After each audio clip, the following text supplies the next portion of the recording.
A crise dos 3 meses na amamentação. Será que ela existe mesmo? Quer descobrir? Vem comigo aqui para esse vídeo.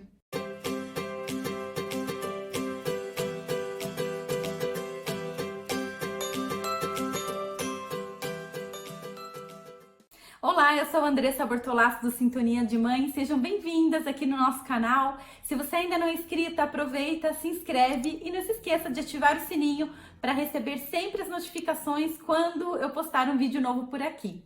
Se você é mãe, você está amamentando, está com seu bebezinho novinho, já deve ter passado ou ainda vai passar pela crise dos 3 meses na amamentação. Hoje a gente vai discutir um pouquinho sobre isso, vamos falar também como você pode identificar essa crise e como a gente faz para dar uma amenizada em todo esse processo. Bom, a crise dos 3 meses ela existe sim, assim como outras crises no desenvolvimento infantil. Quando eu comecei aqui a minha jornada trabalhando com mães e bebês, eu ganhei da minha irmã um livro que se chamava Momentos Decisivos do Desenvolvimento Infantil. Era um livro grossão assim, e para mim tudo aquilo era novidade. E foi muito importante essa leitura porque eu consegui entender que nem sempre vai ser tudo flores na vida da criança, nem sempre a nossa criança vai estar bem o tempo todo. E é muito importante a gente entender esses momentos de crise para a gente não ficar desesperada, não lançar os pés pelas mãos e poder fazer as coisas com calma, tranquilidade, entendendo que aquele comportamento, sim, ele é normal e até mesmo esperado para aquela idade. Isso já dá um grande alívio pra gente. E é por isso que eu acho super interessante a gente trazer esse assunto aqui pra gente conversar. Porque dessa forma, você também percebe que isso não tá acontecendo só com você. Que muitas crianças, e eu posso dizer que a grande maioria delas vai passar por isso, ou já passaram por isso. Comenta aqui nos comentários se você percebeu essa crise na sua amamentação, a crise dos 3 meses, como foi? E o que você percebeu assim de diferente na criança? Relata aqui pra mim, que isso também é importante para que outras mães possam se identificar talvez e talvez não ficar tão nervosa, tão desesperada. E muitas vezes o perigo dessa crise não é a crise em si, é o que a gente tenta fazer para amenizar essa crise. E muitas vezes o que a gente faz vai impactar diretamente e negativamente na nossa amamentação. E a gente já vai falar sobre isso. Então, o que consiste? O que é, na verdade, a crise dos 3 meses? Até os 3 meses, a criança ainda não despertou assim para a vida. Algumas despertam mais rápido, outras demoram mais um pouquinho. Mas o que a gente percebe é que parece que ainda não caiu a ficha do nascimento para essa criança. Não sei se você já ouviu falar na teoria da esterogestação. A teoria da esterogestação nos conta que a gravidez, a formação da criança, ela é composta por 4 trimestres. Então, 3 trimestres dentro da barriga e 1 trimestre fora. Então, significa o quê? Que nós somos como canguruzinhos. O bebê nasce, mas ainda ele continua o desenvolvimento dele aqui fora. E, principalmente, o desenvolvimento cerebral e neurológico. Então, nesse momento, é muito importante que a gente fique muito juntinho com a criança, que a criança tenha um contato pele a pele, um contato corporal com a mãe. E quanto mais a gente tiver nessa fase um ambiente externo aqui, né, fora do útero, parecido com o ambiente intrauterino, essa criança vai se sentir melhor e vai fazer melhor essa transição para o mundo aqui fora. Uma hora eu faço um vídeo para vocês falando mais um pouquinho da teoria da esterogestação, já faz tempo que eu tô querendo falar sobre isso. Eu vou preparar então logo mais para vocês um vídeo falando sobre essa teoria e como é que a gente pode então reproduzir um pouquinho daquele ambiente que a gente tinha lá dentro do útero aqui. Bom, então esses 3 meses se passam e a criança começa então a entender que ela tá num mundo diferente, que ela não tá mais dentro da barriga da mãe. Até então, essa simbiose com a mãe é muito grande. Então, para o bebê, se uma coisa tá ruim, parece que tudo tá ruim, ele generaliza tudo. Ele sente que a mãe faz parte dele, que o peito faz parte dele, que o leite faz parte dele. Ele não consegue, sim, ter essa diferença. E também, algumas habilidades ainda não estão maduras, né? Como enxergar cores, e até mesmo, assim, os estímulos, conforme os estímulos vão chegando, isso é estranho para a criança, porque ele estava dentro da barriga, num ambiente aquoso, e vem aqui para fora, onde o ar pesa diferente sobre o corpinho do bebê, diferente da água, os sons se propagam de uma forma diferente, mais agudos talvez, então isso pode trazer para a criança esse estranhamento mesmo. Então, na verdade, essa falta de desenvolvimento, esse atraso, né, no desenvolvimento, se é que a gente pode chamar assim, eu acho que não, porque tudo é normal, mas digamos assim, a criança não nasce já totalmente pronta, até porque ela precisa ficar um pouco encapsuladinha para dar conta de todos esses estímulos e dar conta de tudo. Então, isso é normal, esperado, e nesse momento, quanto mais ficar juntinho, melhor. Bom, então com 3 meses a criança começa a se despertar para o mundo. Começa a cair a ficha que algo mudou de verdade e que ela não vai mais ter aquele ambiente que era totalmente familiar para ela. Então ela começa a realizar essas adaptações aqui fora e começa até a gostar disso. Então é aquele momento que a criança já dá aquele sorrisinho, já olha para o papai, já olha para a mamãe, já começa, parece que reconhecer as pessoas, reconhecer a voz de quem convive bastante com ela. E reconhecer, ela começa a enxergar as cores de uma forma diferente, então tudo chama atenção, uma árvore balançando ao vento chama atenção quando a gente vai passear no parquinho, então se abre um mundo novo para essa criança nesse momento. E ela começa a adquirir todas essas habilidades. E quando ela começa a adquirir habilidades diferentes, por exemplo, sustentar o pescocinho, né? Ter esse campo de visão um pouquinho maior. Nesse momento, a criança não quer mais ficar deitadinha no seu colo, ela quer ficar de pé, olhando para frente, para que ela possa explorar todo esse mundo novo que está se abrindo para ela. Nesse momento gera um pouquinho de ansiedade, né? Porque é tudo novo, tudo diferente e ela está sendo estimulada.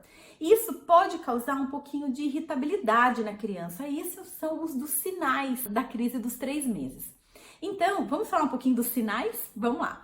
Então, primeiro, é irritabilidade. Então, a criança, primeiro, ela começa a resistir a dormir. Então, é tanta novidade, é tanta coisa legal, é tanta habilidade que ela já aprendeu e ainda sabe que precisa aprender, que ela começa a relutar realmente com o sono. Então, aquele bebê que muitas vezes era bonzinho e dormia em qualquer lugar, em festa, em shopping, num restaurante, começa então a estranhar esses ambientes e começa a não conseguir relaxar, porque todo estímulo chega e ele quer captar tudo, não quer perder tempo dormindo, não.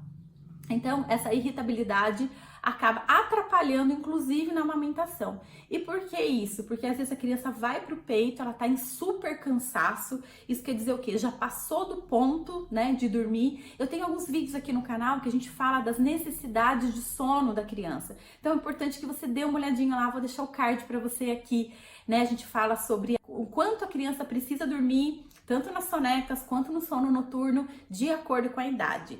E nessa fase dos 3 meses, muitas vezes a gente vê que a criança não consegue cumprir as horas de sono que ela precisa, porque realmente ela tá segurando para dormir mesmo.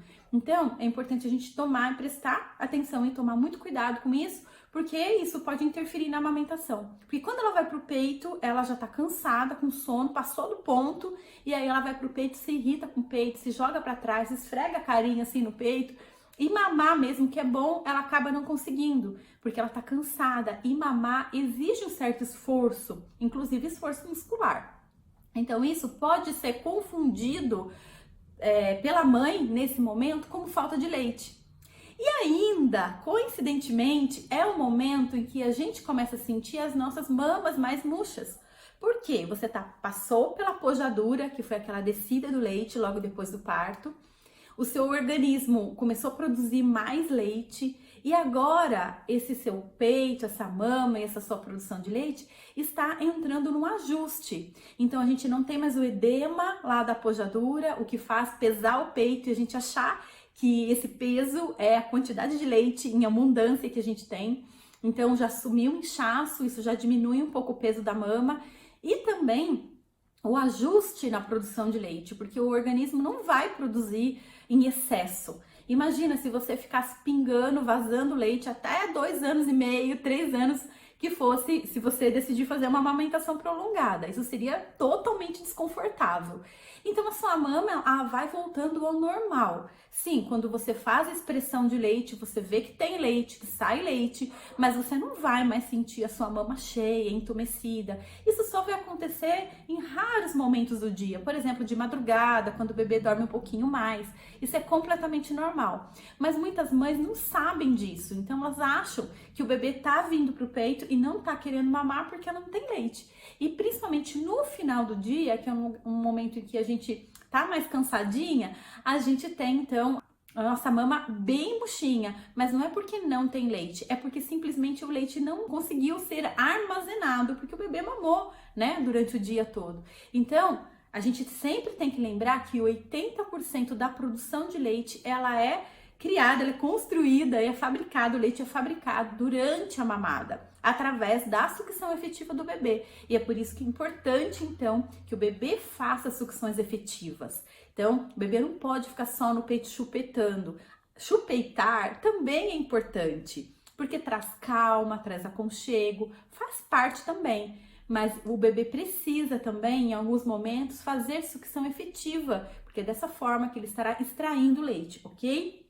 Então, isso é um dos erros muito comuns. E nessa fase, o que acontece? A mãe lança a mão da fórmula, né? Então, vai lá e vai pedir, né, para o pediatra receitar a fórmula, porque tá sentindo que tem pouco leite. E aí, a gente acaba botando nosso dedinho lá no que estava perfeito, no que estava certinho. Eu sempre falo, gente, que as crises não são problemas para o bebê, são problemas para a gente. A gente que não entende as crises. Para o bebê tá tudo bem, tá tudo certo. E é bom que aconteçam as crises, porque aí a gente entende que o bebê está dentro do seu desenvolvimento normal. Quando não acontecem as crises, aí sim que a gente tem que ficar preocupada. Então, eu sei que não é fácil, né? Mas com um pouquinho de tato, um pouquinho de paciência, a gente consegue passar tranquilamente por essas crises. Nesse momento também, esse é um outro sinal da crise dos 3 meses, é que o bebê começa a chorar mais. Então, aquele bebê que era quietinho, bonzinho, começa a se rebelar.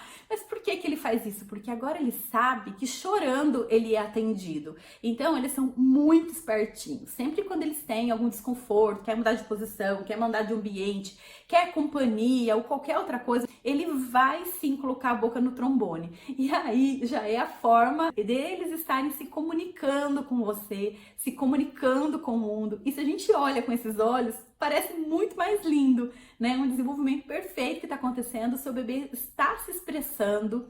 Nesse momento, o que a mãe faz? Coloca lá a chupeta no bebê, né? Porque não pode chorar. O choro acaba mexendo muito com a gente. A impressão que a gente tem é quando o bebê chora porque tem alguma coisa de errado, né? Parece que é um sinal de que há algo de errado. Mas eu acho que a gente tem que mudar um pouquinho o nosso olhar sobre isso. E entender, sim, o choro como uma solicitação do bebê para alguma coisa, mas nem sempre é dor. Às vezes ele tá só mesmo querendo se comunicar, nem sempre é fome, né? Então é muito importante nesse momento a gente observar e é uma oportunidade incrível da gente conhecer a nossa criança. A gente conhecer o que ele tá querendo nos falar. Que a criança fala com a gente, não através da linguagem oral, mas através da linguagem corporal e da linguagem energética. Então é muito importante nesse momento você, mamãe, procurar ficar calma, tranquila. Procure medidas para você conseguir de novo resgatar sua energia de cansaço aí pelas noites mal dormidas, pela rotina pesada com o bebê. Vou deixar um vídeo aqui que também falo sobre isso, que fala sobre como você se cuidar nesse momento, né? Depois que você se tornou mãe. E isso é muito importante, porque a gente estando bem, a gente vai conseguir ter essa sintonia com o bebê, essa comunicação maior, e a gente vai entender melhor o que realmente o bebê está precisando, o que ele está querendo da gente, o que ele está, qual a necessidade daquele momento. E toda vez que a gente põe a chupeta, a gente está impedindo essa comunicação. A gente está perdendo uma grande oportunidade de estar conhecendo o nosso filho, conhecendo nossa filha e atender ele com a coisa certa. Outro sinal que também acontece é o bebê começar a acordar também muitas vezes à noite. Aquele bebê que dormia bem, acordava só para mamar, começa a acordar, muitas vezes chorar à noite, demora para dormir. E a gente fica assim, nossa, o que tá acontecendo? Ele era tão bonzinho, o que aconteceu que virou desse jeito?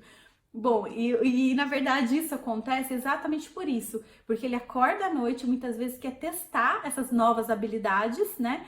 E acaba perdendo o sono. É assim que acontece com a gente também. Quando a gente tem um compromisso importante, uma prova importante, ou uma entrevista de trabalho no outro dia, o que acontece com a gente? A gente também acorda à noite pensando naquilo, e isso é completamente normal, tá tudo certo dentro do desenvolvimento também. Outro sinal também muito comum é que esse bebê vai querer ficar no peito mais tempo. Então as mamadas já estavam dando umas passadinhas e de repente chega aquele dia que o bebê tá chatinho, tá irritado, só quer peito toda hora, só quer ficar grudado com você. E aí, então, a gente entende também que isso faz parte, porque nesse momento o bebê tá crescendo também, né? Ele tá precisando de uma demanda maior de leite. E olha como o nosso organismo é sábio. O bebê vai ficar mais tempo no peito, vai fazer mais estímulo na mama, e é nesse momento que a gente sobe um degrauzinho na nossa produção de leite. Porque o bebê ficando alguns dias fazendo essas mamadas intensivas, o organismo da mulher vai entender que aquela quantidade de leite que tinha vai ter que ser ajustada, porque o bebê cresceu, engordou mais e precisa de uma demanda maior. Se a gente não permite isso, o nosso organismo também não tem chance de fazer esse upgrade. E aí a gente pode sim ter uma baixa produção de leite nessa fase e esse ajuste demorar mais para acontecer. Então, nesses dias a gente não tem jeito, a gente tem que ficar mesmo com o bebê, tem que atender as solicitações dele para que a nossa produção de leite dê conta de se manter e acompanhar o desenvolvimento também da criança. E agora, então, vocês podem estar me perguntando quanto tempo dura a crise dos 3 meses?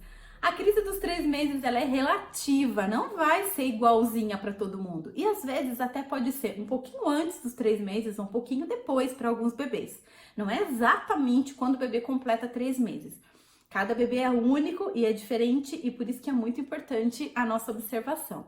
Mas a boa notícia é que ela não dura muito não, no máximo 15 dias aí, todo esse processo já é para estar mais reguladinho, tudo volta ao normal até a próxima crise. E como amenizar essa crise? Como dar conta de passar por esses dias sem pirar? A primeira coisa é você realmente se cuidar, peça ajuda, ative sua rede de apoio, reserve alguns momentinhos do dia realmente para você ficar sozinha e descansar, se isso for possível. Sempre que você tenha pelo menos uma meia horinha do dia para dar aquela respirada ou tomar aquele banhinho um pouco mais demorado, a gente acaba renovando as nossas energias. E nesses dias onde o bebê vai pedir muito você, vai solicitar muito mamadas, vai solicitar muito colo, é importante que a gente tente recuperar isso de uma outra forma. Porque uma forma da gente amenizar essa situação é a gente respondendo à solicitação do bebê. Só que, poxa, a gente também é gente, né? A gente também cansa, a gente também se irrita, assim como o bebê. Então é muito importante trazer esse equilíbrio. Então esse é um grande momento, gente, de vocês recorrerem à ajuda mesmo. Peça ajuda da Dinda, da avó, o seu companheiro, sua companheira. Explica para essas pessoas a situação, o momento que vocês estão vivendo naqueles dias, o quanto tá difícil, né, esses dias para você levar tudo isso sozinha nas costas. Divide tudo que você pode dividir, delegue tudo que você pode delegar, né? Não é hora, não é momento de você ser a super mãe e querer dar conta de tudo e fazer o melhor jantar e não deixar nenhum copo sujo em cima da pia. É o momento de dar uma largadinha mesmo nas outras coisas e se voltar para o bebê que ele está precisando. Então, nesse momento, eu sempre falo assim para as mães que a gente, entendendo essas fases do desenvolvimento, a gente acaba por ter compaixão do bebê. A gente sabe que realmente é uma necessidade dele, física, fisiológica, emocional. Então, nada melhor do que nós mães poder estar ali pertinho deles, né, para suprir a necessidade. Então, é importante que a gente abra mão de algumas coisas nesse momento para poder atender aquelas necessidades do bebê que, claro, não vão durar para sempre. Vai ter épocas que vão ser muito melhores, tem épocas que vão dar uma desandadinha de novo e assim segue a maternidade. E essa compaixão pelo bebê, o que é essa compaixão? É realmente a gente se colocar no lugar do bebê, né? Entender realmente o que ele precisa. Essa compaixão vem do entendimento das fases, né? Então, como eu disse, não tem nada de errado com o bebê. Quem tá errado é a gente. Então, quanto mais a gente observar o bebê, estando calma, tranquilas, a gente vai conseguir fazer isso com mais facilidade. Bom, meninas, então é isso. Espero que essas dicas tenham ajudado vocês a passar por esse momento de uma forma mais tranquila, mais amena, especialmente curtindo a maternidade, né? Porque a maternidade também se faz de momentos mais leves, momentos mais pesados, momentos mais complicadinhos. Mas quando a gente mistura tudo isso, isso vira uma experiência incrível pra gente como mãe, como mulher e como ser humano.